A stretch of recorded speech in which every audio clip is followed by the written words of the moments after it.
अस्सलाम वालेकुम जी।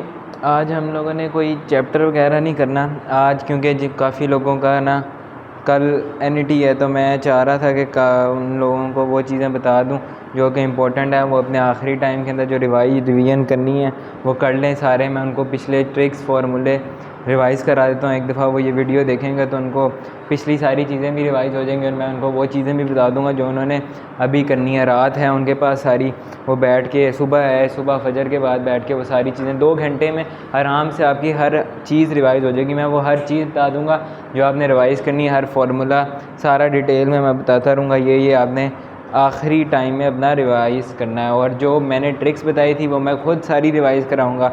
और जो एक्स्ट्रा फार्मूलाज हैं जो मतलब बुक्स में आपको मिल जाएंगे, OETP के कुछ सवाल मैं कराऊँगा, तो आप लोगों को उससे काफ़ी मदद हो जाएगी इंशाल्लाह। कल आप लोगों का NET जिसका है वो अच्छा हो जाएगा। ठीक है, तो आज का लेक्चर के अंदर मैंने क्या बतानी है, ट्रिक्स। सबसे पहले मैं शुरू करूँगा ट्रिग्नोमेट्री से, मैथ्स की। इसके अंदर ट्रिक क्या थी? सबसे पहली ट्रिक जो मैंने बताई थी कि आपने याद करनी है 30, 60, 90 की रेशो। अगर कोई ट्रायंगल आए ऐसे करके, एक उसका एंगल 90 हो, एक उसका एंगल 60 हो और एक उसका एंगल एक 90, एक 30, एक 60, तो उसकी साइड्स की क्या रेशो होएगी? 1/√3 2 ये रेशो होती है। मतलब अगर ये वाली साइड 6 है और हमें ये वाली साइड्स पता करनी है और हमें रेशो इसकी पता है, एक 30 है, एक 60 है, एक 90, हम क्या करेंगे, 90 के ऑपोजिट जो साइड है उसको हमें 6 बनाना है। 2 को 6 बनाने के लिए मल्टीप्लाई बाय 3। जब एक रेशो को 3 से मल्टीप्लाई करेंगे तो सबको करना पड़ेगा। हमें इससे क्या मिल जाएगा, जो 30 के सामने वाली साइड होएगी वो हो जाएगी 3, 60 के सामने वाली क्या हो जाएगी 3/√3 और ये हो जाएगी 6। और इस तरह क्वेश्चन आ जाते हैं, जैसे पैरामीटर फाइंड करो, एक साइड दे देता है, एंगल्स दे देता है, तो एरिया फाइंड करो। फिर आपने एक एरिया का बड़ा इंपॉर्टेंट फार्मूला जो याद रखना है, इक्विलेटरल ट्रायंगल के एरिया का आपने फार्मूला याद रखना है। वो क्या फार्मूला था, मैंने बताया था, √3 divided by 4 multiplied by side का स्क्वायर। अब एक NET का सवाल है इसी फार्मूला से रिलेटेड। सवाल था, इस तरह का एक ट्रायंगल है, एक ये और ये, ठीक है। अब इसके अंदर और 3 ट्रायंगल है, एक ये ट्रायंगल, एक इधर ट्रायंगल, रुको, ऐसे ऐसे और ऐसे, सही है। ये 3 ट्रायंगल है और ये वाला एरिया शेडेड है, ये और ये। उसने कंडीशन क्या दिया है कि ये पूरी साइड 1 mm है, मतलब एक इक्विलेटरल ट्रायंगल है, ये तीनों साइड्स 1 mm है, 1 मीटर। और उसने बोला है कि ABC ये ट्रायंगल है और DEF जो छोटा ट्रायंगल है ये मिड पॉइंट पे है इसके। और उसने हमें कह दिया कि आप फाइंड आउट करो इसकी वो शेडेड एरिया का एरिया। अब हम इसको कैसे करेंगे, या तो हम टोटल निकाल के इसको छोटे वाले को माइनस करा दें, एक ये तरीका है। यह तरीका है कि एक शेडेड एरिया का निकालो, 3 से मल्टीप्लाई करा दो क्योंकि तीनों इक्वल है। हम आसान वाला तरीका करते हैं, एक का निकालते हैं, 3 से मल्टीप्लाई कर देते हैं। अब इसका कैसे निकलेगा, ये तो हमें पता है ना, ये हाफ डिस्टेंस है, तो इसका मतलब यहाँ से लेकर यहाँ तक कितना हो गया 0.5, और ये भी हमें पता है हाफ डिस्टेंस है, यहाँ से लेकर यहाँ तक 0.5। हमें इसका नहीं पता तो हम ये वाला फार्मूला नहीं लगाएंगे, हम फार्मूला लगाएंगे ये वाला 90। हमें ये एंगल तो पता है ना 90 है, ये 90 का ट्रायंगल है, 90 है, तो हम ये वाला फार्मूला लगा देंगे 1/2 into A into B into sine gamma.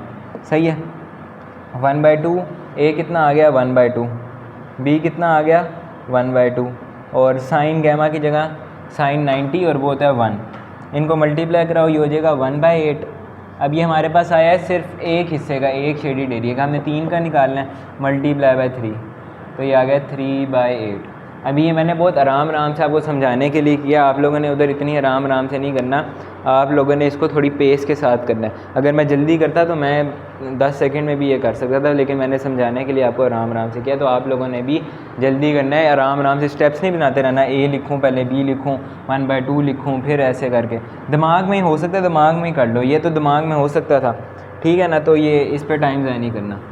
फिर ट्रिग्नोमेट्री के मैंने ट्रिक्स बताई थी, ये वाली साइन और कॉस के फंक्शन निकालने, और साइन और कॉस की वैल्यू, जैसे अगर ये गिवन था sine into cos inverse of 9/10 और वो कहता है कि साइन की वैल्यू निकालो, तो हमने एक ट्रायंगल बनानी थी। नीचे क्या होता है, हाइपोटेन्यूस मेंशन किया, बेस मेंशन की, ये हमने निकाल लेनी है एक्स। तो इस पे पाइथागोरस थ्योरम लगाओ, 100 माइनस 81, ठीक है। 100 माइनस 81 कितना होता है 19, और ये आ गया √19। अब साइन की वैल्यू क्या आ जाएगी, √19 बाय हाइपोटेन्यूस कितना है 10, ये है साइन की वैल्यू। इस तरह करके हम किसी भी ट्रिग्नोमेट्रिक फंक्शन के ट्रायंगल पहले बनाना है, उससे आसानी हो जाएगी, फिर आपको कोई फार्मूला नहीं करना पड़ेगा। अच्छा, फिर आपने याद रखना है कि इनके पीरियड्स, साइन का पीरियड होता है 2π, कॉस का पीरियड भी होता है 2π, और tan का होता है पाई। फिर अगर साइन की पावर, साइन और कॉस की पावर n की जगह अगर इवन पावर हो, इवन पावर कॉस में भी, तो इनका जो पीरियड हो जाता है वो पाई हो जाता है, और ऑड पावर के अंदर इनका पीरियड 2π होता है।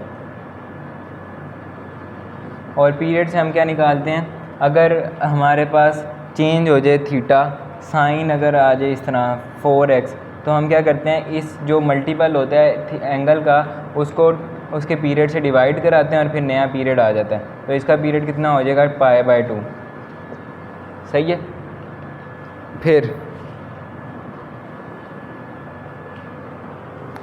फिर एक क्वेश्चन आया है, what is sine inverse of sine π/2,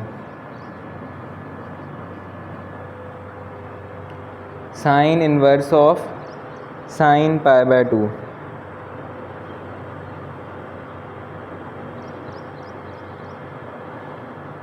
नीचे ऑप्शन में क्या था, नीचे ऑप्शन के अंदर है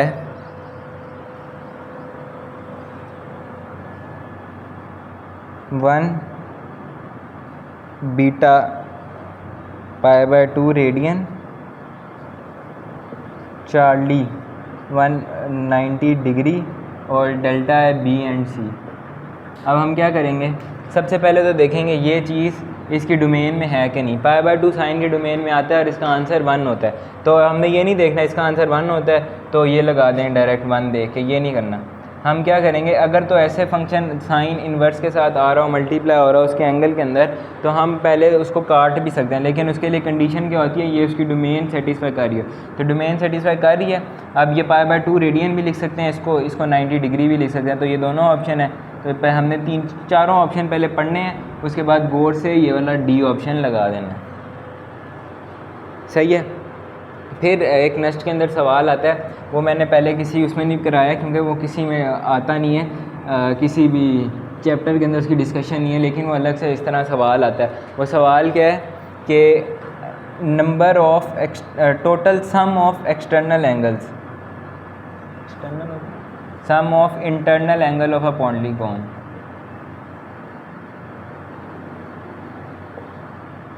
अब अगर 18 साइड्स की पॉलीगॉन है तो उसके इंटरनल एंगल का सम कितना होगा, तो वो होता है n-2 इंटू 180। यहाँ पे n जितनी साइड्स हैं उस चीज़ की मल्टीप्लाई बाय हम क्या करेंगे 180, सही है। फॉर एग्ज़ाम्पल अगर वो कह देता है कि 10 साइड्स का पॉलीगॉन है, तो हम इधर डाल देंगे 10-2 इंटू 180 और इधर कर देंगे 8 इंटू 180, इस तरह, सही हो गया। फिर एक सवाल, ये वाले सिंप्लीफाई वाले सवाल तो आप कर ही लोगे।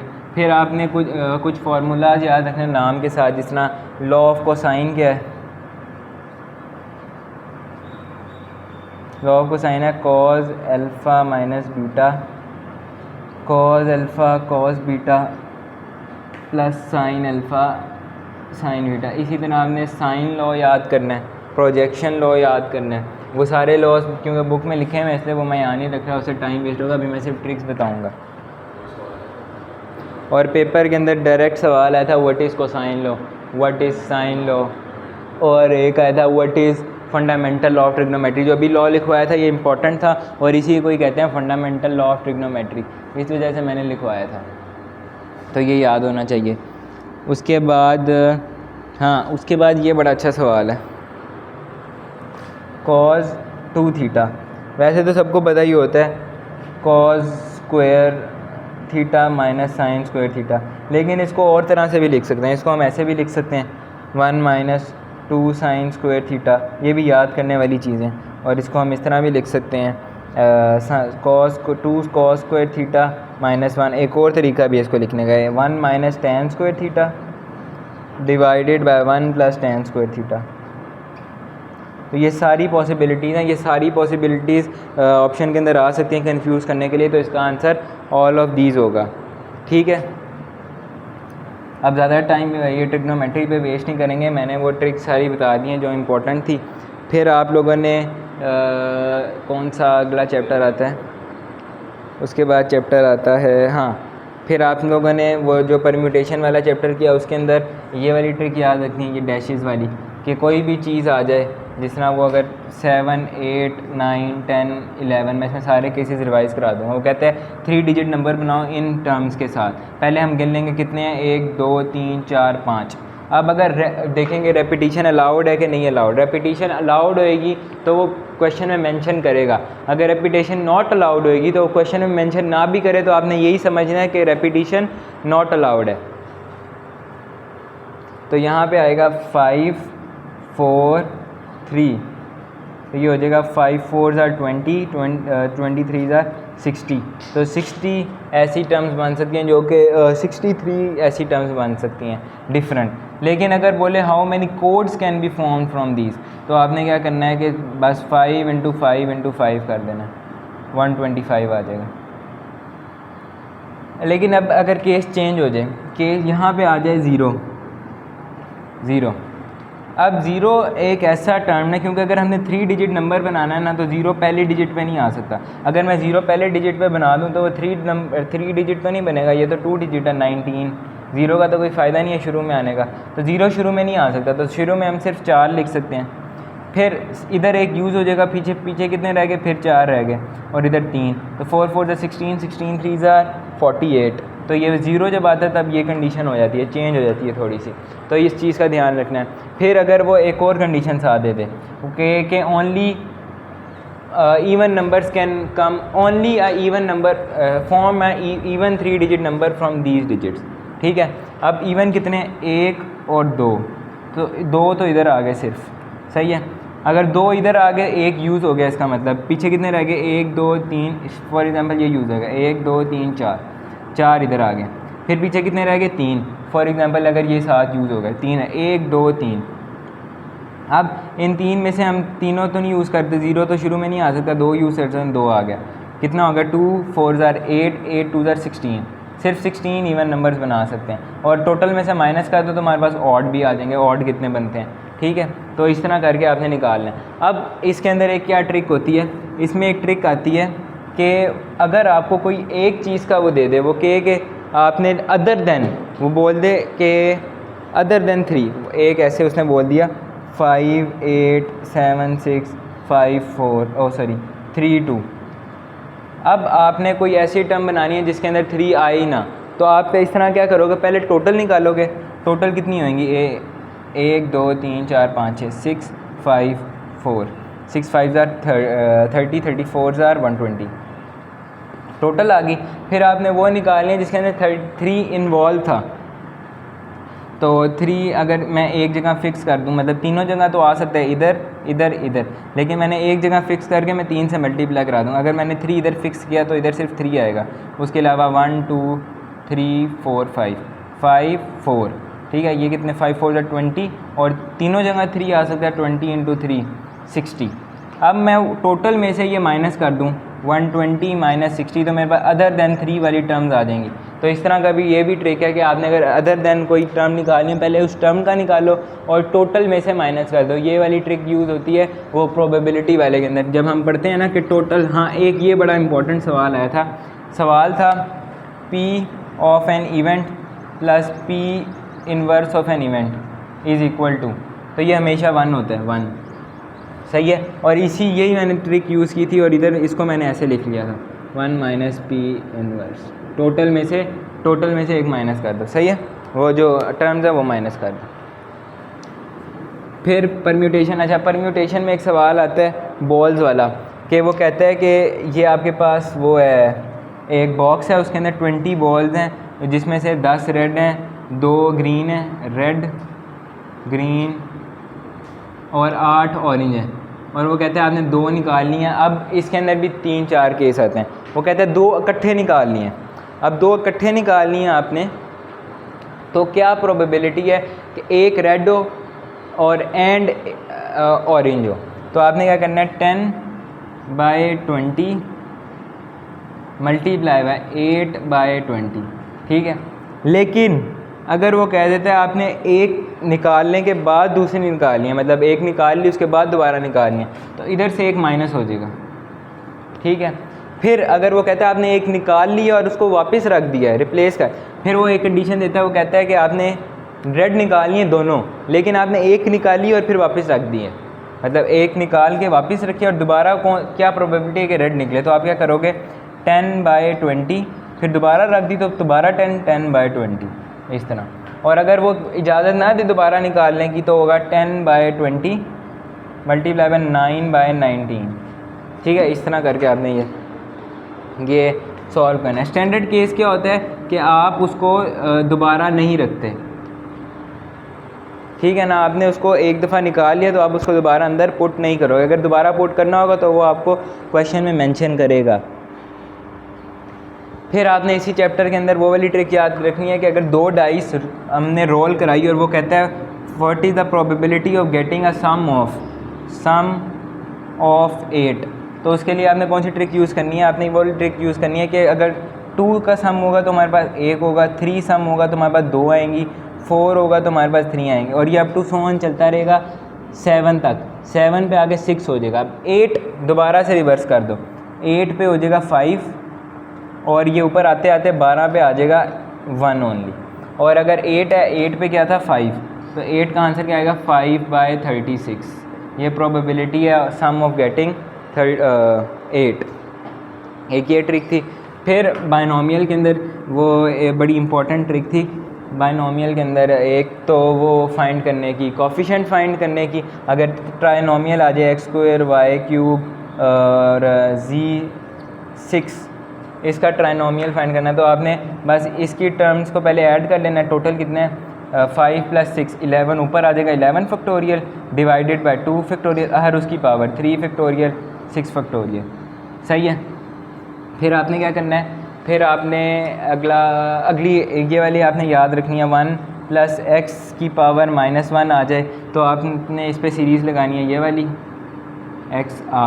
r वो जो टर्म पूछेगा, अगर वो पूछे find the 9th term of this expansion, तो आपने r की जगह 9th टर्म बोली है, उसने r 9 नहीं बोला। 9 टर्म का मतलब है r 8 होगा, r की जगह 8 डाल दो, x8 और 8 ये पावर x8 आ जाएगा।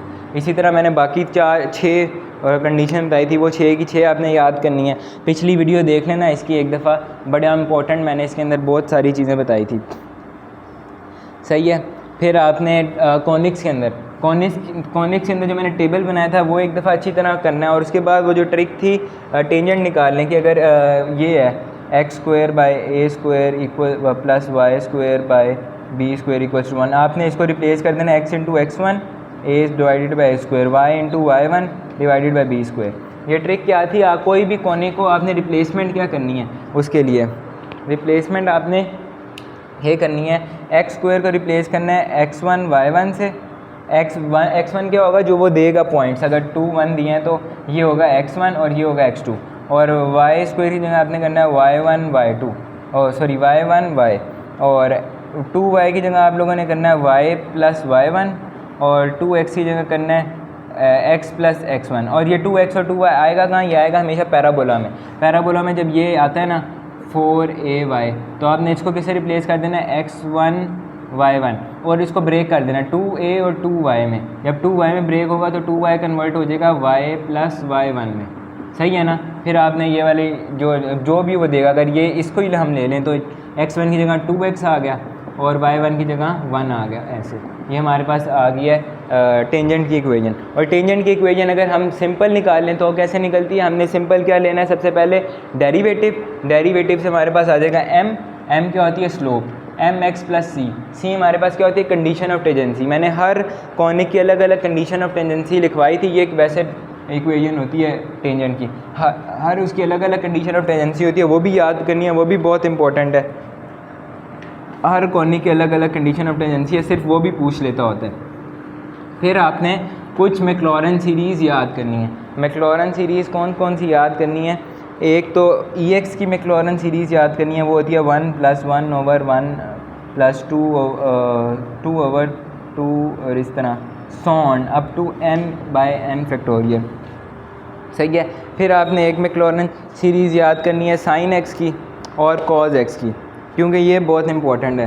ये तीनों की तीनों आ चुकी हैं NET के अंदर, और तीनों इकट्ठे भी आ चुके हैं, 3 नंबर हैं सीधे सीधे रटे वाले, आपने बस ये याद कर लेनी है किसकी। अब साइन की याद करने का क्या तरीका है, साइन के अंदर हमेशा एक तो एडजेसेंट उस पर चेंज साइन होगा, मतलब प्लस है तो अगले पे माइनस होगा, और साइन के अंदर हमेशा आएगी वो odd terms up to so on, ठीक है। और कॉस की याद रखने का तरीका है कि कॉस के अंदर हमेशा आएंगी इवन टर्म्स, 1 से शुरू होगा, इवन सारी आएंगी स्क्वायर, लेकिन इसमें भी हर अगले बार आने के साथ साइन चेंज हो जाएगा अप टू सो ऑन, सही है। ये याद रखनी है आपने कुछ।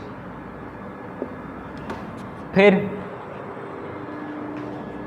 हुए ये थे तो मैथ्स की सारी शॉर्ट ट्रिक्स और वो चीज़ें जो आपने याद रखनी है। फिर आपने अगर एनालिटिकल का कोई भी सवाल हो ना, एनालिटिकल का कोई भी सवाल हो जिसके अंदर ऑप्शन के अंदर या क्वेश्चन के अंदर कोई भी इक्वेशन गिवन हो, अगर ऑप्शन के अंदर इक्वेशन है ऐसे करके कोई इक्वेशन है और ऊपर उसने पॉइंट्स दिए हैं 2 1 3 1, और वो कहता है कि इक्वेशन बनाओ इन पॉइंट्स से, या जो भी कहता है, आपने सिंपली क्या करना है, इन पॉइंट्स को उस इक्वेशन में पुट करना है, चारों इक्वेशन के अंदर जौन सी इक्वेशन जिस पॉइंट को सेटिस्फाई करे वो उसका आंसर होगी। सेटिस्फाई कराने का क्या मतलब है, जैसे अगर ये इक्वेशन है x² - y² + 2x = 0, और उसने पॉइंट्स दे दिए हैं, उसने पॉइंट दिए हैं 2 × 2 4 और 4 8, और ठीक है उसने पॉइंट दिए 2 और 2√2, सही है। और हम इस पॉइंट्स को इसमें पुट करेंगे तो ये आ जाएगा 4 - 8 + 4,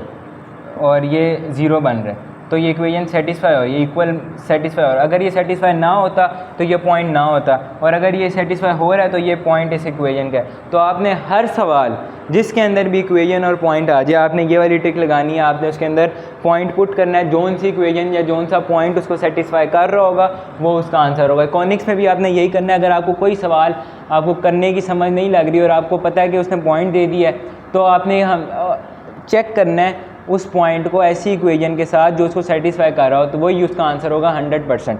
और अगर दो को सेटिस्फाई कर दे, फॉर एग्जांपल आपने 4 को चेक किया और 2 को सेटिस्फाई कर रहा है, फिर आपको क्वेश्चन करने की ज़रूरत है। और अगर तो वो एक को किसी को सेटिस्फाई कर रहा है चारों में से, तो कन्फर्म वही आंसर है, फिर आपको क्वेश्चन भी करने की ज़रूरत नहीं है। ये ट्रिक आपका इतना टाइम बचाएगी ना कि फिर आप पेपर आधा घंटा पहले हो जाएगा, इतना टाइम आपका बच जाएगा,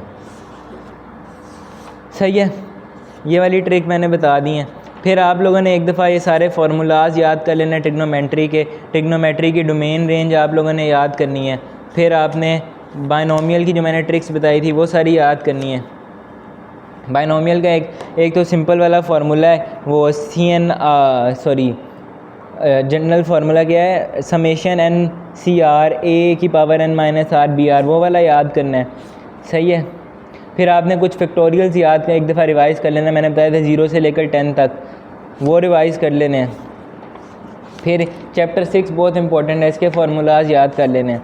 फिर मैं फ़िज़िक्स का बता देता हूँ। फ़िज़िक्स के अंदर आप लोगों ने लेप्टॉन्स, हार्डॉन्स, फोटॉन्स, ये वाला याद करना है कि क्वार्क कितने होते हैं ए, उसके अंदर क्वार्क्स के ऊपर क्या चार्ज होता है। लास्ट चैप्टर है। सबसे पहले एक बड़ा इंपॉर्टेंट एमसीक्यू मुझे याद आया है, the reaction taking place at sun, reaction taking place at sun are called, तो वो क्या होते हैं, पीपी रिएक्शंस। ये बड़ा इंपॉर्टेंट नाम है इसका, पीपी रिएक्शन, ठीक है, ये आपको याद होना चाहिए। फिर सन की सरफेस पे कितना टेम्परेचर होता है, सन की सरफेस पे होता है 6000 डिग्री सेल्सियस। फिर आपको याद होना चाहिए मॉडरेटर, मॉडरेटर क्या होता है, ग्रेफाइट रोड। फिर आपको याद होना चाहिए कंट्रोल रोड, वो क्या होते हैं, कैडमियम रोड या फिर बेरियम रोड। ये क्या करते हैं, न्यूट्रॉन्स को एब्जॉर्ब करते हैं। मॉडरेटर क्या करता है, मॉडरेटर स्लो डाउन करता है फास्ट मूविंग इलेक्ट्रॉन्स को। तो ये कुछ कंसेप्ट है उसके, क्या नाम है, न्यूक्लियर बॉम्ब वाले के, सही है। फिर आपको पता होना चाहिए कि हीलियम जब बनता है तो कितने हाइड्रोजन रिलीज़ होते हैं, तो 2 प्रोटियम रिलीज़ होते हैं हीलियम की प्रोडक्शन पे, सही है। फिर आपको कुछ वो वाले जो मैंने फार्मूले बताए थे, ये एक तो ये याद होना चाहिए, रटा हुआ होना चाहिए, 0.693 के इक्वल होता है ये। फिर आपको पता होना चाहिए कि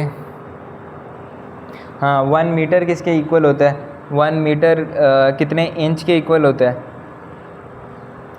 तो 1 मीटर होता है 39 इंच के इक्वल।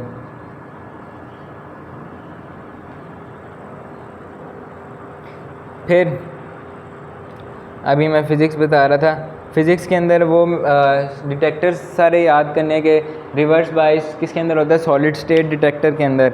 उसके बाद कंट्रोल रोड्स अभी मैंने बता दिया कैडमियम के होते हैं। उसके बाद गैमा, अल्फ़ा और बीटा रेस का आपको पता होना चाहिए, एक दफ़ा उसको पढ़ लेना है आपने, ये बड़ी इंपॉर्टेंट चीज़ें हैं। फिर आप लोगों ने कुछ वो याद कर लेनी, हाफ़ लाइफ रेडॉन की, और हाँ फिर है there are how many leptons, तो लेप्टॉन्स कितने होते हैं हमारे पास, कितने होते हैं लेप्टॉन्स,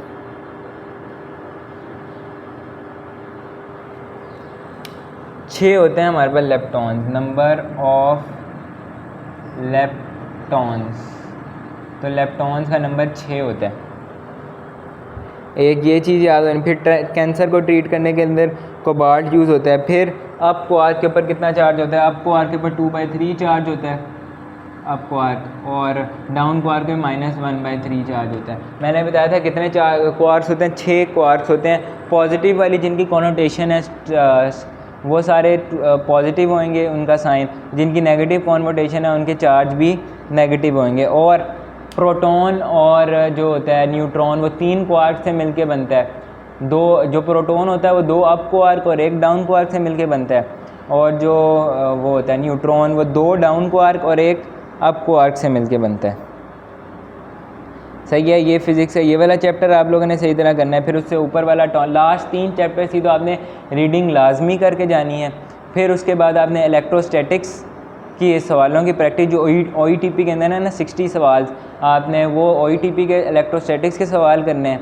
फिर आप लोगों ने फ़िज़िक्स के 2nd chapter, 3rd chapter, 5th chapter, 7 और 8, इन 5 चैप्टर के और आखिरी चैप्टर के, इनके OETP की प्रैक्टिस करनी है। ज़्यादा सवाल नहीं है, थोड़े से ही आपने एक दफ़ा ओवरथ्रो करना है उसका, और आप लोगों ने ये सारे सवाल कर लेने हैं, इनकी एक दफ़ा रीडिंग कर लेनी है बुक से, तो आपका इंशाल्लाह NET अच्छा हो जाएगा। मैंने सारी रिवीजन जो इंपॉर्टेंट मुझे लग रहा था वो मैंने करा दिया, और बाकी आप लोगों ने जो हम लोग नोट्स बनवाए थे ना, साथ साथ आप लोगों ने लेक्चर के बनाए, उसको एक दफ़ा ज़रूर एक दफ़ा पढ़ लेना है। वो आप तकरीबन आपको आधा घंटा मिलेगा एक दफ़ा रिवाइज़ करने के लिए, आप वो सारा कर लोगे तो आपका ये पूरा अच्छा हो जाएगा। इंग्लिश के मैं कुछ सिनोनिम्स वगैरह बताता हूँ, वो जो कि बहुत दफ़ा आ चुके हैं पहले पेपर के अंदर।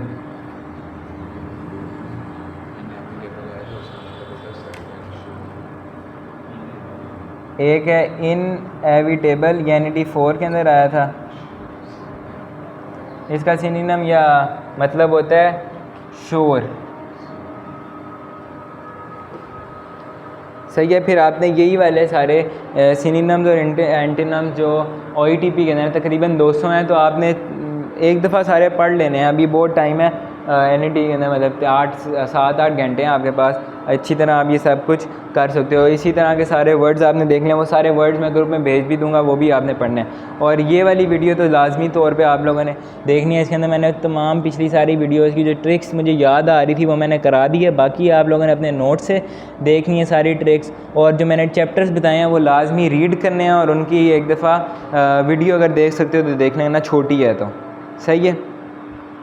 वो ये आज का मतलब आज कोई चैप्टर या लेक्चर नहीं लिया था, आज बस उनके लिए मैंने बताया जिनका कल NET है। बाकियों को भी इससे फ़ायदा होगा जिनका जब NET उनका आखिरी दिन आया होगा, तो वो ये वीडियो देख लें, अभी देख लें, उसके बाद दोबारा देख लें बेशक।